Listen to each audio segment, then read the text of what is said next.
Hi, ചോദ്യം നോക്കിയേ. Select the number will come in the place of the question mark if plus മാറ്റി minus ആക്കാം. താഴെ തന്നിരിക്കുന്ന പ്ലസ് മാറ്റി മൈനസ് ആക്കണം, മാറ്റി ഡിവിഷൻ ആക്കണം. അങ്ങനെയാണെങ്കിൽ ഉത്തരം എന്ത് കിട്ടും? ക്വസ്റ്റ്യൻ മാർക്കിന്റെ അവിടെ എത്ര കിട്ടുന്നതാണ് ചോദിക്കുന്നത്. അപ്പോ 31 ഡിവിഷൻ മാറ്റി മൾട്ടിപ്ലിക്കേഷൻ 3 ആവും, ഇൻറ്റു 3 മൈനസ് ആണ് അടുത്തത്, പക്ഷെ പ്ലസ് ആവും. പ്ലസ് ആയി 186. പിന്നെ അടുത്തത് ഇൻറ്റു ആണ്, ഇൻറ്റു മാറി ഡിവിഷൻ ആവും, ഹരണം 6 പ്ലസ് മാറി മൈനസ് ആവും, -17.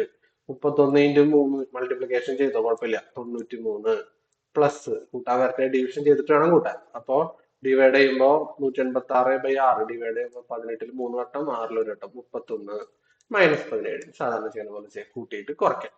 അപ്പൊ എല്ലാം കൂട്ടാൻ നിൽക്കണ്ട, നമുക്ക് ലാസ്റ്റ് ഡിജിറ്റിന് മാത്രം നോക്കിയാലും മതി. 3ഉം 1ഉം കൂടി കൂട്ടുമ്പോ 4, 4 - 7, അപ്പൊ 14 എന്ന് പറയുമ്പോ 107 വരും. 107 അല്ലെങ്കിൽ കൂട്ടിയിട്ട് കുറച്ചോട്ടാ, കുഴപ്പമില്ല. കൂട്ടിയിട്ട് കുറയ്ക്കുമ്പോൾ 107, 107 സെറ്റ്.